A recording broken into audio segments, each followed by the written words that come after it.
Mesdames et messieurs, s'il vous plaît, veuillons accueillir, s'il vous plaît, le président de la CNDDB et le représentant du duo de candidats Wadaï Talata. On les applaudit, s'il vous plaît, on les applaudit, on leur transmet toute notre énergie, toute notre ferveur pour les accueillir parmi nous dans cette belle salle du Méridien Étoile de Paris pour un moment d'histoire, un moment fraternel dans l'esprit de cette journée de fraternité qui, je le rappelle, avant tout vise à rassembler toute la diaspora béninoise, échanger autour de ce qui compte pour le Bénin, ce qui fait gagner toutes les filles et tous les fils du Bénin. Tel est l'esprit de cette journée et qui se tient du coup dans un moment tout particulier pour les Béninois puisque dans un peu plus d'une semaine, eh bien, les Béninois résidant au Bénin, mais aussi ceux de la diaspora sont appelés au vote pour désigner le duo qui présidera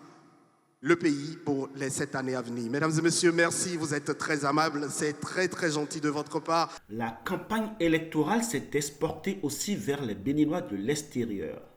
Déjà rodé dans la mobilisation de la diaspora pour son implication dans la dynamique en cours au Bénin depuis 10 ans, la coordination Nouveau Départ Diaspora Bénin a organisé samedi dernier à l'hôtel Méridien de la Porte-Maillot à Paris une grande journée de la fraternité. Chères sœurs et frères de la diaspora béninoise, chers amis du Bénin, mesdames et messieurs, permettez-moi en ma qualité de président de la coordination Nouveau Départ Diaspora Bénin de vous souhaiter déjà la bienvenue à cette grande journée de la fraternité. Ce moment est solennel parce qu'il traduit une réalité toute simple. La diaspora n'est plus en périphérie. Elle est désormais au cœur des attentes, au cœur des enjeux, au cœur de l'avenir de notre cher et beau pays, le Bénin. La diaspora regarde beaucoup le Bénin, mais le Bénin lui aussi regarde sa diaspora. Il y a entre les deux une relation profonde, exigeante, presque intime. Une relation faite d'espoir réciproque, une relation faite d'attente, une relation faite surtout de responsabilité. Et aujourd'hui, nous assumons cette responsabilité. Oui, nous avons des attentes. La diaspora a des attentes. Elle attend d'être davantage écoutée. Elle souhaite être pleinement associée à la construction nationale. C'est cette exigence qui donne tout son sens à cette rencontre. Monsieur le représentant du candidat, Wilfried, à travers vous, c'est un message clair que nous adressons. La diaspora béninoise ne se contente plus d'observer. Elle veut être entendue. Elle veut être pleinement intégrée dans les choix qui engagent l'avenir de notre pays. Le candidat que vous représentez, Romuald Wadani, suscite aujourd'hui une attente réelle au sein de la diaspora, une attente exigeante et lucide. Et cette attente appelle des réponses, car le destin du Bénin se construira avec sa diaspora. À cette occasion, Wilfried Léandre Mungbeji, représentant le duo Wadaï Talata, a présenté les grandes lignes du projet de société Plus loin ensemble et répondu aux préoccupations de nos compatriotes de France et des pays voisins sur le bilan des 10 ans écoulés. Les témoignages que vous nous faites parvenir de partout le monde ont tendance à nous faire entendre qu'aujourd'hui on peut marcher tête haute quand on est béninois parce que les regards des autres sur nous ont changé, mais radicalement changé. C'est bien le cas. J'espère qu'ils ne sont pas faux, ces témoignages. Oh, mais que de chemin pour en arriver là. À la vérité, si on devrait sonder vos cœurs, nos cœurs, qui sont ceux qui, pendant les 10 ans, ont cru qu'à l'atterrissage, on serait aussi fiers. Il n'y en a pas beaucoup, j'en suis sûr. Quelques-uns, c'est sûr, les plus téméraires. Mais beaucoup, même ceux qui, en 2015-2016, étaient remplis de fougue, d'espoir en la personne du président Talon, alors candidat, très vite, en cours de chemin, on nourrit des regrets. Est-ce qu'on a eu raison de lui faire confiance? Oh là là, est-ce que ça ne va pas être reparti pour les cycles d'espoir suivis immédiatement de désespoir? Beaucoup l'ont pensé. Les plus résilients se sont dit, on va l'observer encore un moment. Et puis finalement, pour avoir eu le courage de résister, de faire le chemin, de l'accompagner du mieux que vous pouviez, aujourd'hui on peut tous ensemble, à l'atterrissage, le porter en triomphe comme il avait demandé quand il s'engageait, et je crois que ce serait tout mérité. Parce que nous venons de loin, notre pays vient de très loin. Comme le président Talon lui-même a pu le dire, le Bénin a enfin trouvé son chemin et il nous appartient de ne plus le quitter. Ne plus le quitter commande que, après autant de sacrifices engagés pendant 10 ans, qui nous ont coûté, qui nous ont fait saigner, qui nous ont fait pleurer même parfois, nous ne commettions pas l'erreur de tout remettre en cause et surtout de retomber entre les mains de gens qui manifestement ne comprennent pas grand-chose, puisqu'on les a vus faire avant.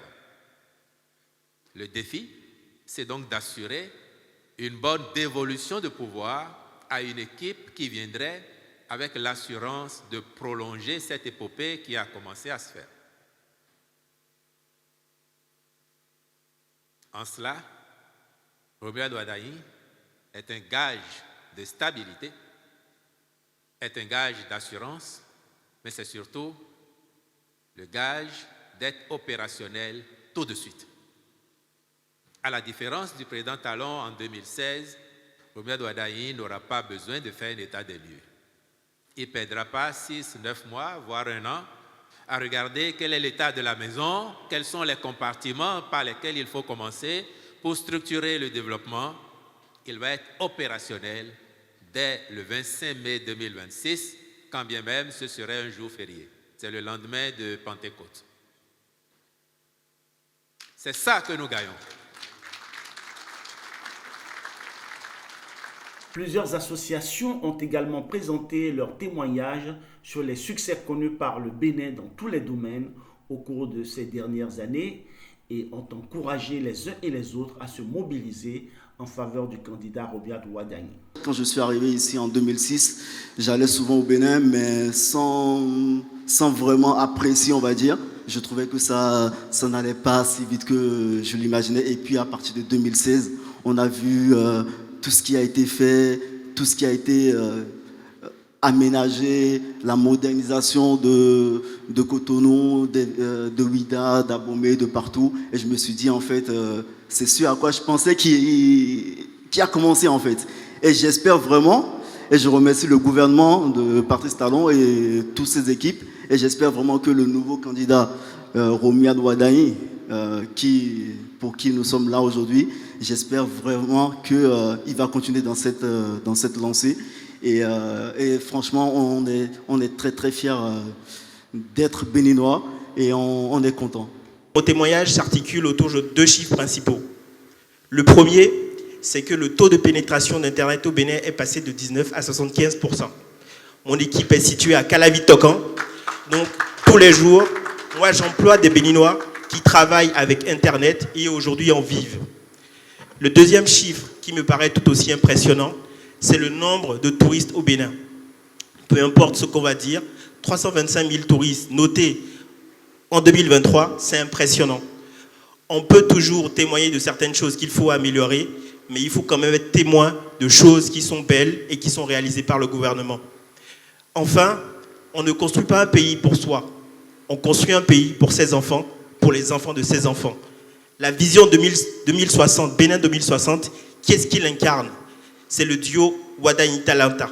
Quand je lis le programme, que ce soit au niveau du numérique, au niveau du tourisme, de la visibilité du Bénin, aujourd'hui, je suis fier de dire que dans 50 ans, les enfants de ma fille, qui a 1 an, aujourd'hui, seront fiers de dire qu'ils sont béninois. Alors pour ça, je vous demande de soutenir le duo et surtout d'aller voter. Merci. J'ai juste un mot à dire, une phrase à dire. Bravo à la diaspora béninoise. On a été vraiment à la hauteur aujourd'hui. Je suis très, très contente. Et bravo, bravo. Et nous félicitons le Bénin, on est fiers de notre pays, vraiment fiers de notre pays. Bravo à la diaspora béninoise. Je peux dire que la CNDDB, qui tenait à cette rencontre, qui tenait à une grande rencontre de la fraternité, la CNDDB est satisfaite, est comblée. À travers cette mobilisation, c'est la preuve que la diaspora sait se mobiliser quand il faut. C'est la première fois depuis 10 ans que nous avons eu en une seule rencontre plus de 800 personnes. Et on plafonnait, pour des rencontres, on plafonnait à 700, à 600. Aujourd'hui, nous avons eu plus de 800 personnes. Et la diaspora n'a pas été invitée pour un spectacle. Elle a été invitée pour discuter avec les gens. Donc c'est un succès.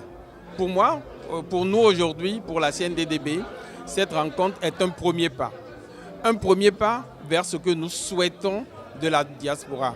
Nous voulons une diaspora qui s'exprime, une diaspora qui sait se mobiliser, et une diaspora qui sait se rendre présente lorsqu'il y a de grandes échéances. Nous sommes fiers d'être béninois à l'étranger et aujourd'hui, cette fierté s'est manifestée à travers ce que nous avons vu et dans la richesse des échanges que nous avons eus avec la diaspora.